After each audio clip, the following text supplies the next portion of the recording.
На такой ноте, я думаю, можно перейти к неофициальной части. Это так, на самом деле я хочу, чтобы это была дискуссия, чтобы это буквально 5-10 минут. Шерифская карта, кто любит, поднимите руку, кто любит играть шерифской картой.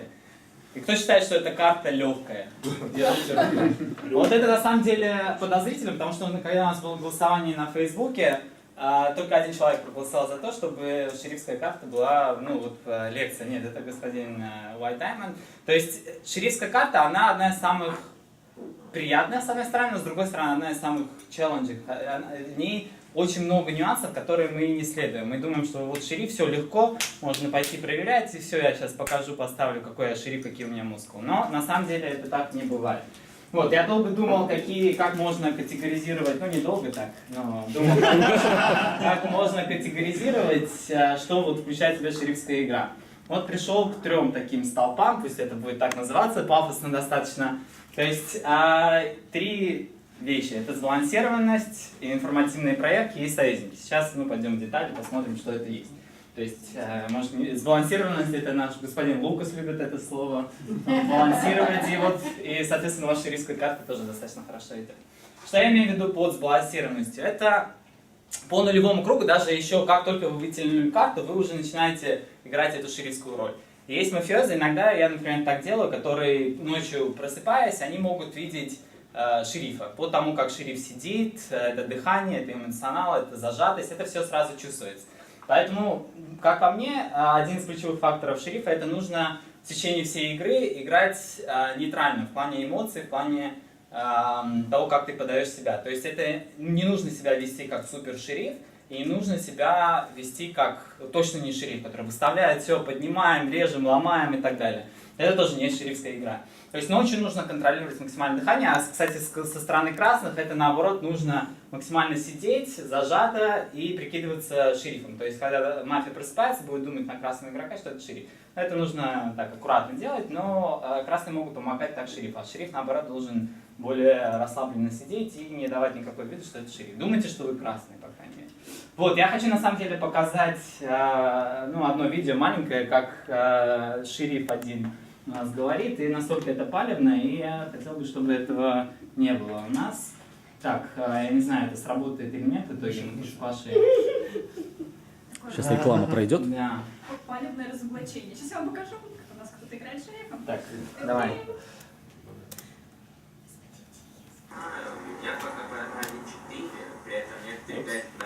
Все, косяки пошли. Не работает? Сейчас промотать Давай. назад, да, у меня просто слетело. Господин Прозор.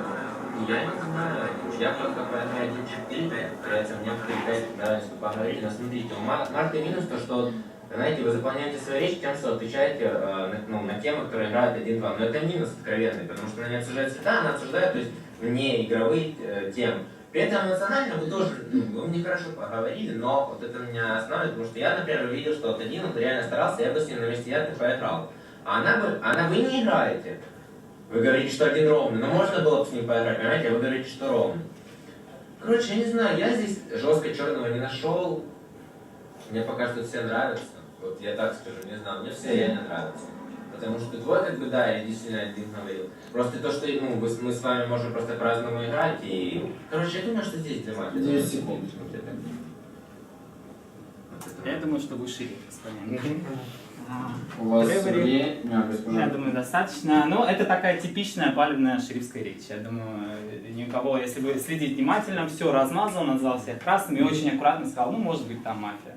Но вот это нужно не делать. То есть вы играете, вы высказываете свое мнение, но не так, чтобы это всем было ясно, что вы шериф. То есть я, к сожалению, не успел найти, например, то, как лучше говорить, но вы представьте, что вы красный и говорите то, как красный. Вот, значит, дальше у нас первый круг. Да? Первый круг это при 9. Вы нашли какую-то проверку. У вас или красная проверка, или черная проверка. То есть тут нужно, тут на позицию свою нужно смотреть. Если вы сидите на 3-м номере и нашли там 4, вы жестко давали черным, но 4 оказался красным. Как это, вот как сказать, что 4 на самом деле красный. Тут тоже очень нужно аккуратно делать. И нужно стараться максимально использовать именно красный аргумент, как любой красный бы использовал и сказал бы, что вот на самом деле все там, допустим, с 4 по 10 сказали, что 4 черный, я подумал, что, например, 4 красный. То есть максимально не по-шерифски это сделать, но при этом сказать это. То есть именно в своей речи это как-то сказать, чтобы потом не было больше проблем. И не жестко делать. Не жестко говорить, что 9 точно черный. И это сразу спалитесь, вы вас потом убьют, и у вас будет еще одна проверка, и все. Если там 3-го черного могут вообще не найти, под вас сыграть, и все. Вот. А когда уже второй круг и дальше, если вы еще живы, скорее всего, есть уже шериф, тут очень часто у нас бывают ошибки, когда шериф называет кого-то жестко черным. У нас вот в этой игре вы говорили, что 5-й черный, например, и это сыграло против вас. Но вы говорили, вы показывали 5, кто черный. Да, ну не знаю, проверку или нет, но игрок номер 5, госпожа Ланза, я думаю, подумал, что вы ее пишете всю свою команду, и это, казалось достаточно жестко. То есть с ее позиции, она просто неправильный игрок, пишется с уже шерифом в команду, и вам уже меньше верят, и ее руки уже достаточно, если достаточно красных игроков. То есть нужно очень аккуратно, только проверенных игроков называть черными или красными, и мнение свое высказывать, но не так, чтобы наживать в неправильном игроке врага, даже если вы точно считаете, что это черный игрок. Вот, это я считаю сбалансированность, можно как хотите это называйте. Вот, не знаю, какие-то игровые моменты есть, которые возникали, да, господин Ая? Ну, у шерифа не должно быть в принципе жесткой позиции, независимо от никакого круга, да, потому что если вы ошибаетесь, а вы жестко сыграли против какого-то игрока, до свидания. На критике рука полетит не туда, куда вы захотели, и ровно наоборот, да, если вы сыграли с игроком, после этого, вот, как в понятном нам случае сыграл с игроком номер 10, вам потом откреститься от него будет в 20 раз сложнее, если вы просто аккуратненько в нем посомневались или осторожно поиграли. Ну, да, это все правда, и в игре возникает много, в общем, таких ситуаций, поэтому старайтесь быть более сбалансированными вообще в целом. Вот, значит, да, господин Владимир Скромный. Спасибо. Ну, по моему опыту, у нас просто вчера возникла ситуация, вы не пришли, были приглашены, но не пришли. Я считаю, что если у шерифа есть черная проверка, он обязан этого игрока выставить. Обязан. А не сказать, я надеюсь, кто-то выставит, когда явно, что руки туда не полетят. Он обязан об этом заявить, иначе не поверит. Я к этому моменту приду на 3-м этапе. Я не поверю. Да. Ой, извини. И, кстати, такой момент, который, мне кажется, относится к любой карте, это нужно, мне кажется, многие игроки об этом говорят, но это мало на этом обращать внимание, потому что нужно оценивать стол. Какие аргументы будет стол слушать. Например, если чем сильнее стол, мне кажется, это уже чуть меньше аргумент, потому что нужно найти, вот дойдем до 3-го этапа, я скажу, там, союзников искать, и через союзников можно выставлять этого игрока, но сделать это так, аргументировать, чтобы городу было понятно, почему вы именно так сыграли, чтобы вы не там спалили. Ну ладно, до этого Просто дойдем. вы говорили, что ситуация может на угадайке, вы сделаете еще одну проверку, 3-й сыграет под шерифа, 3-й черный, и до угадайки. А если не заявить свою позицию жестко, то можно и 3 в 3 или 2 в 2 проиграть. Поэтому, наверное, лучше все-таки довести до угадайки, заявить жестко о черной проверке. О черных проверках? Ну, опять Моя же, персональная. И остаться без шерифа. Да, остаться без шерифа. да, вы прогрессивный. спалитесь. Если очень жестко, то вы палитесь, и вас отстреливают, у вас 2 проверки, и все. То есть, вы доводите до угадайки, ну а потом угадайка, которая может полететь там, куда угодно, там 33%, по сути. Вот, но это, в принципе, валидный аргумент, нужно от стола, зависит от стола. Да, слушай, Согласитесь, здесь имеется в виду, что не сильно жестко мы играем, да, и не сильно размазываем. Вот это баланс между жесткостью и мне все нравится. Да, все правильно. Если слишком размазывать, то вас найдут по нулю, просто отстреливают. Ну, есть еще один пример, просто вчера. Ну, это часто ошибка шерифов, когда, например, есть подозрительный игрок, Вазген это говорил, есть подозрительный игрок по столу, он всем присылает на него проверку. Настоящий шериф его проверяет, находит его красным игроком. Внезапно, продолжается круг, предположим, там шериф где-то сидит к концу, и вся этого игрока продолжает топить, его выставляет. Предположим, он там даже сказал на своей речи, типа, ребят, что вы от меня хотите, я красная проверка. И кто-то сомневается, кто-то ему верит, кто-то не верит, там, вот так очень аккуратно. И потом доходит речь до одного игрока, и этот игрок говорит, да нет, мне кажется, он точно красный. Это очень правильно. И мафия уже знает, что стрелять. Это очень логично сейчас. Это как раз второй этап. У нас шериф делает проверки не для себя, а для города. Да? Мы это все знаем, но мы этого не делаем. То есть вот у нас прошлая игра, шериф, я ничего против не имею, но вы делали проверку больше вот то, как вы думали. То есть тут поэтому город с вами вот меньше сыграл. Но все проверки по просьбе были сделаны. Ну, Все едины. Так, в итоге город с вами не сыграл. То есть такой момент. Ну, в общем, в любом случае, по нулю есть несколько критериев, как лучше всего проверять игрока. То есть именно такой чек-лист, можно сказать. Вот. Лучше всего проверять именно игроков, которые максимальное количество цветов дают, да? То есть где там баланс существует или еще что-то. То есть, например, вы проверили 9-го игрока. И что из этого узнали? Что 10-й красный? Нет, 10-й не красный. Приведи пример, какого типа игрок даст наибольшее количество цветов. Вот при какой ситуации вот этот конкретный игрок даст наибольшее количество? Ну, например, вот была игра, которая на пикнике, то есть я пошел, проверил 7-го игрока, когда господин Илюха был уже шерифом, а я был шерифом. То есть сидит 9-й игрок тоже черный, говорит 7-й красный. То есть я говорю, все, надо проверять 9-го игрока, я думаю, 9-й черный и так далее, начинаю аргументы какие-то приводить. Но при этом мне 2 игрока говорят, что проверь 7-го. Проверь 7-го. Я думаю, скрипя душой, понимаю, что лучше проверить мне 7-го игрока, тогда я пойму, кто у меня 2-4, которые жестко показывают, проверяется 7. Это не точно. Понятное дело, что вы не будете поэтому играть всю игру. Но... Если ты проверяешь сильно подозрительного игрока для кого-то, и он оказывается красным, то те люди, которые на него указывали, они непонятно кто. Они могут быть там как раз подозрительные. То есть, или они начинают да. становиться подозрительной стороной. Если ты находишь этого игрока красным, черным, тогда они окрасняют. Да, это не обязательно, не всегда, но опять же, по ходу игры нужно смотреть. Может быть, кто-то сказал, что жестко все 4 черные, или все назвали кого-то красным, а 10-й игрок говорит, нет, это черный. То есть зачем, если они вместе черные, зачем ему это делать? То есть или он скорее черный, или там красный, который... В общем, там в этой ситуации выгодно проверять того игрока. Вот, значит, что у нас еще? Проверки в ходе игры это один из таких ключевых аргументов шерифа в борьбе с лжешерифом. То есть вы используете эти красные проверки. Вот я проверил этого игрока, потому что вот столько цветов мне это даст. Я проверил этого игрока, потому что город попросил, несмотря на то, что я подумал, что вот этот черный. То есть вы используете это как аргумент для вас, один из самых сильных. Вы в ходе игры просто говорите, почему вы проверили и что это вам дает. Вот. И тут позиционные проверки, это момент то, что вот та же игра, где 9-й называет 7-го красным игроком, хотя 7-й был подозрительным, лучше проверять 9-го игрока, потому что 9-й назвал 7-го красным. То есть это позиционная игра, то есть нужно проверять человека, который в конце вот это. Мы это, в принципе, часто делаем, но иногда пропускаем.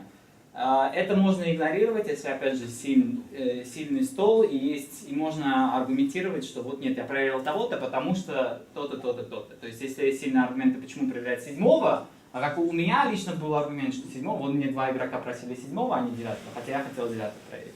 То есть, у меня был такой аргумент. Но лучше делать позиционные именно проверки. И говоря о том, что вот Илюха сказал, что вы проверили самого подозрительного игрока, лично я считаю, что лучше самого подозрительного игрока не проверять. Потому что вы или палитесь На первом круге. на нулевом круге, да, этот игрок, лжешериф скроется и скажет, что этот игрок черный. Если даже этот игрок красный, он с вами будет вязаться в команде, ему не будут верить, и что делать дальше? Будет тянуть вас вниз. Да, этот красный игрок, лучше этого не делать, если он такой подозрительный для всего стола, в том числе и для красных игроков, лучше его выгонять правом на ошибку. Проверьте тех игроков, которые дают больше цветов. Старайтесь не проверять самого подозрительного игрока. Вот. И в конце, когда вы убиваетесь, если вы думаете, что убиваетесь, то нужно делать максимально информативную, Илюха любит об этом говорить, максимально информативную проверку делать. То есть вы убиваетесь, какая ситуация? Допустим, 8 человек или 10 человек за столом, кто-то ломает и говорит, стреляется там 7-й игрок, а вы шериф, вы 7-й шериф. Вот, и все, вы понимаете, что вы стреляетесь, вам нужно сделать одну проверку, желательно черную, чтобы довести игру до угадайки, потому что уйдет игрок, который дал отстрел, потом черная проверка, и уже будет хотя бы угадайка, несмотря на то, что вас первую же ночь застрелили. То есть максимально помогайте городу в своей последней проверке, если знаете, что вы будете стреляться. Вот, ну и третий пункт, союзники, да. А можешь рассказать, кого не надо проверять? Кого не надо? Предыдущая игра была, мне кажется, показательна в вопросе. Ну, кого не не проверять надо? игроков ломающих, не проверять игроков спасающих. Ну, как мы поговорили, самого подозрительного не стоит проверять, ломающих игроков действительно не стоит. Если там не видно, очевидно, что там она там случайно, я хотел на этом сыграть, но у меня времени не было, что она там случайно сломала. Но человека ломающего ни в коем случае не проверять, только игроков, чтобы это давало команду, добавляло команду. То есть надо находить тройку черных, а не того, кто будет один черный и все, для всего стало черным. Да, желательно, просто я понимаю, что все тут уже знают, это желательно не проверять игрока, который скрылся лже-шерифом, на всякий случай. Ну это такое, да? Желательно не проверять игрока, который, типа, вы думаете, что прикрывает лже-шерифа, если он сидит Да, за всё явкой. правильно. Есть исключения. Есть еще одна вещь, секундочку. Извини, Вазген, что Да я... ничего страшного, добавляем, это же Если дискуссия. у вас есть два игрока, которые находятся в разноцвете, не в разноцвете, не в явном разноцвете, то есть они между собой рубятся просто-напросто, желательно не проверять первого, а потом проверять второго. Почему? Да, Потому что согласен. если вы проверяете одного из них, предположим, от одного из них вы получаете там два цвета дополнительных. Кто-то играет против этого игрока, и еще один игрок играет. Типа тот человек, который находится в разноцвете. Вы проверили одного из них, вот этих двоих, которые уже с ним в разноцвете, неважно цвет этого игрока, уже лучше не проверять, потому что вам потом предъявят. Зачем проверять двух игроков в разноцвете? Проверили одного, делаем вывод, что второй, скорее всего, почернее. Может быть, они вместе красные, но выводы хотя бы, по крайней мере, уже делать. И проверять уже другого человека вне замеса, который может как-то намекнуть на цвет остальных. Находите тройку черных, в этом вопрос. Если вы нашли одного черного, одного красного, понятное дело, это вам ни в какой плюс не идет. Вы должны именно команду находить. У вас господин Лукас и господин Скромный. Просто, если вы помните, господин Костер, игра, которую наблюдал в июне, перед тем, как поехал на Украину, там таки надо было шерифу проверить игрока с заявкой, который оказался красным. Потому что красный игрок прикрывал лже-шерифа в той игре. Так это на критике, вот это даже Нет, это не была союзника. критика. Нет, на критике... Ты прикрыл Илью, который тебя вскрылся шерифом, поэтому для шерифа ты уже один черный, который сделал самострел. А ты был Зачем красный. проверять? Пускай. Не, на критике проверенный красный должен откатить. Все, сейчас до этого тоже дойдем. Это в любом случае нужно откатывать, чтобы... Да, У меня такой вопрос. Если я шериф, и у меня вскрылось 4 шерифа, и они откатывают, когда хотят. Вот каждый. не проверяйте их никого не проверяйте. А из 4 точно один черный, я понимаю. То есть Нет, стоит из стоит тратить, 4 все 3 должны быть черными. 25% шанс. Либо черный, либо откатит. Вы нашли тройку черных. Поздравляю, как и 4 шерифа. Понимаете, вы 4-й шериф. Нет, если Самое интересное, что да, трое прикрывали друг друга. Ну, это такая крайняя ситуация, которая случайно образовалась. Такого вообще в нормальной игре не должно быть. И все равно не надо проверять, потому что вы же не знаете, кто кого проверяет, а кто правильно красный. Лучше смотреть, кто с ними может ввязаться в команду и проверять, искать себе красных игроков. То есть это, кстати, к моменту, кого проверять. Если вы нашли в первую ночь красного игрока, дальше лучше красных тоже проверять. То есть, особенно если игра с лже-шерифом. То есть тогда вы просто красную команду находите, и можно математически выиграть, выгнав неправильных игроков. Вот. Это, кстати говоря, как раз хорошо ведет к союзникам. Да, это больше 5 если минут. Если уже шериф дает кого-то красным либо черным, как это проверка меняется? От этого проверки меняется? Нужно ли менять человека, которому лже-шериф дал цвет? До критики не надо проверять. На критике этот человек должен сказать, я не шериф. И потом смотреть, они вместе вяжутся или нет. Потому что шериф может спокойно подтянуть этого игрока. До критики нет смысла. Но после критики вы уже смотрите на команды. Могут быть они вместе черными или нет. То есть тут разные ситуации от игры нужно смотреть. Вот, говоря о союзниках, у нас проблема шерифа то, что он просыпается один, да? То есть он получает карту, и да, у него есть там 6 союзников, но эти союзники не знают, кто он такой. А у шерифа, и лже-шерифа, вернее, есть advantage такой, что у него уже есть команда из 3 человек, ему нужно всего лишь там подтянуть 2 красных, правильно? Чтобы выиграть. Там 2 красные голосуют, с ним выгоняют красного игрока, при 9, правильно? 5 групп нужно, чтобы ушел кто-то. А потом выгоняют, нужна всего лишь 1 рука, чтобы выгнать еще одного красного. То есть мафия, это не всегда так. Естественно, мафия расходится и так далее. Господин больше про черную карту расскажет, как там расходиться лучше. Вот. Но старайтесь искать союзников и то есть скрываться нужно, имеет смысл скрываться неправильным игрокам, но только если вы в этом уверены, не нужно это делать направо и налево. То есть, все, я шериф, и не бояться, что вы убьетесь. То есть, нужно это делать очень аккуратно, только, допустим, проверять, вы проверили, что 7 жестко показывает, проверяется 8, жестко прям показывает 8 точно черным. Вы проверяете 8 находится черным, тогда есть смысл скрываться 7 игроку.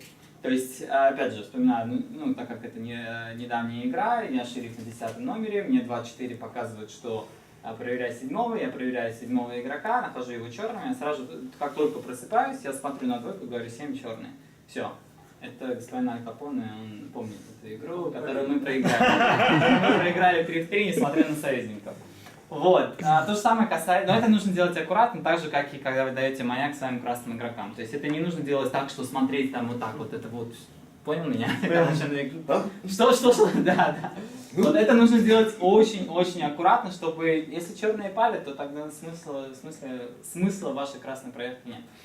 Вот. Да, не бойтесь скрываться неправильным игрокам. И даже если вот этот важный момент, часто бывает, когда шериф, как говорят некоторые игроки, там шерифскую карту с собой там, домой хочет унести, да. Это иногда бывает, к сожалению. И если вы даже при 9 выгнали вашего черного игрока, проверенного черного, вы при 7 все равно должны скрываться, потому что если скроется лжешериф, вам не поверят. То есть нужно при критике с позиции города судите. То есть если вы представьте, что вы просто красный житель, вы не знаете, кем ушел при 9 игрок, все равно скрывайте, даже если вы знаете, что этот игрок черный. Вот. И бывают крайние ситуации, когда для всего стало черный, там сломал, не сломал. А при сломе, например, не нужно скрываться.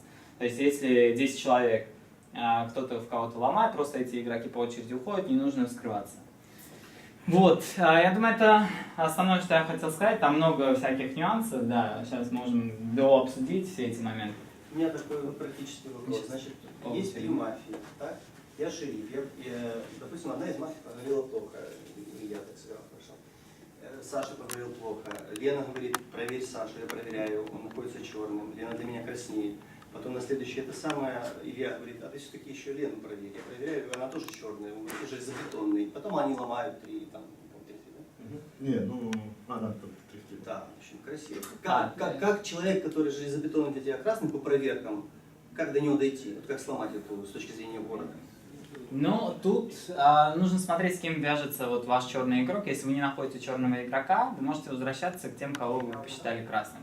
То есть нужно с позиции 3 связок находить связки. Вот этот игрок черный, вы точно знаете, с черным. С кем он может быть с черным? Допустим, вы Лене доверились, что она красная. Дальше ищите. С этим же он тоже не может быть. С этим не может быть. Но тогда, может быть, все-таки Лена не такая красная. То есть, но тут же это один аргумент. Сверху добавляются еще какие-то аргументы. То есть она может быть все равно подозрительной. Вот тут господин Илюха прям хочет есть. Вот в таких моментах мне нравится, вот как бы есть несколько раскладов. Есть игроки, которые типа вот такие умники, вот как я был в той игре.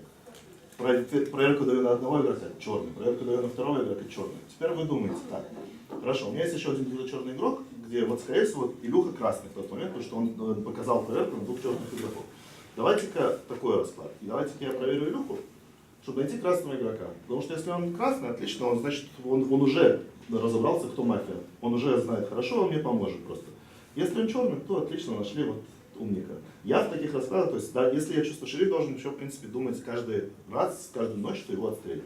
То есть вот это он должен сидеть, он должен бояться, он должен сказать, так, если меня сейчас убьют, какая проверка будет для меня будет самая информативная и для стола тоже. То есть вы, например, вот так вот, вам повезло, у вас есть один союзник, который, как Вазген говорил, который вам помог найти 2 игроков, он с вами играет, он верит, что вы шериф, но если вас отстрелят сейчас, вот просто задумайтесь, найдете вы этого черного игрока? Скорее всего нет. Так давайте, если вас отстрелят, проверим его, он разобрался в игре, он, скорее всего, если он красный, он поможет довести, то есть найти все-таки последнего черного игрока. Если он черный... Я один пример приведу. Самый-самый красный. Ну, зависит от ситуации, тут нужно исходить от этого. Я пример приведу, например, при 9 так получается, что с вами голосует лжешерифа. Кто-то там голосует, получается, ну, вы в кого-то нашли, но вы ввязали этого игрока с этим, ну, в общем, с лжешерифом в команду, как-то получается, он с вами голосует. Почему? То есть, если вы игрок лжешериф ушел, и вы можете думать, окей, если лжешерифа выгнали, тогда вы можете стреляться. А вот этот игрок не имел права голосовать, он же красный, он же не может определиться, кто точно шериф.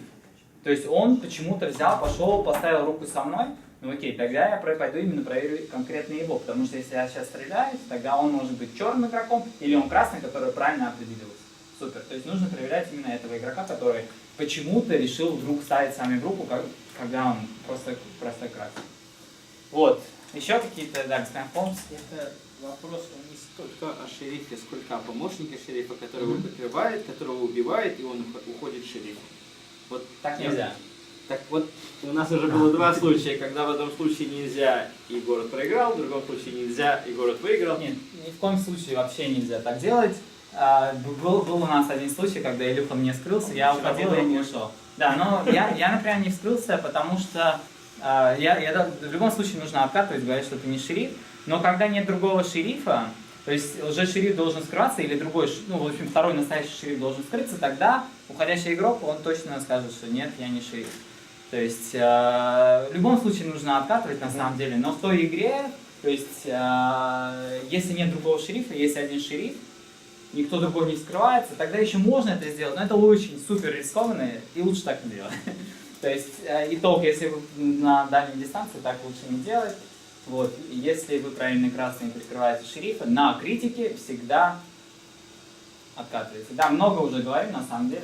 Спасибо. Думаю, можно сыграть. Последняя вещь, что я уже совмещаю, чтобы сэкономить, я разговариваю про черную карту и трюки, я уже добавляю несколько трюков сюда, чтобы сэкономить потом мою лекцию. Одну вещь, то, что я хочу добавить тут, это проверка скрыться на нулевом кругу. Шериф — это опасно, это нужно делать за сильными столами. Шериф может скрыться игроку по нулевому кругу. То есть ему подмигнуть просто-напросто. Желательно это делать игрокам, которые сидят в начале стола, потому что если вы внезапно ошиблись, чтобы это не было там дон, который там выстрелили с девятки, а девятка дон, который еще дает отстрел, то вообще все пиши пропало. Желательно делать это игрокам, которые сидят в начале стола. И если только игрок, вы видите, что вы чувствуете, что у вас с ним совпадают полностью все мысли, позиция, вы просто убеждены, 99,9%, что это красный игрок, стройтесь с ними. Почему иногда стоит это сделать? Потому что вы себе зарабатываете отличный, сильный аргумент в вашу пользу. Почему? Я объясню. Потому что когда происходит критика, когда вы уже скрываетесь за столом, у вас там отстрелились два игрока, предположим, у вас 7 человек за столом, вы можете сказать такой аргумент: ребята, я скрылся игроком номер 3, который для вас есть красный. Предположим, этот игрок номер 3 проверен красный с двух сторон даже. Я ему скрылся по нулевому кругу. Теперь, будучи я доном, я же не знаю, я могу отстрелить шерифа, правильно? У меня есть 2 выстрела, я могу отстрелить настоящего шерифа, и тогда я попал. Просто, я уже не могу откатить, игрок номер 3 скажет: так, а мне скрывался там Илюха или кто-то скрывался. Соответственно, вы себе покупаете доверие, во-первых, этого игрока, плюс ко всему потом в критический момент вы можете этот аргумент выложить на стол и сказать: будучи вы доном, вы, скорее всего, так просто не сделали. Вы себе копаете могилу, если вы внезапно отстрелите настоящего шерифа. Понимаете? Это аргумент для дона. Не делайте так. То есть знаете, что так лучше не делать, только если вы точно там 99% вы убедились, что он не шериф. Там выставляет, готов подняться, там все. Если он готов подняться, то, скорее всего, он не шериф. И тогда можно ему там скрыться, сказать. Ну, это такие крайние случаи. Я думаю, все, потому что все хотят играть. Спасибо большое. Я думаю, это будет большая часть, это то, что мы уже знаем, но давайте использовать это в игре, потому что мы часто не используем. Кто хочет быть шерифом?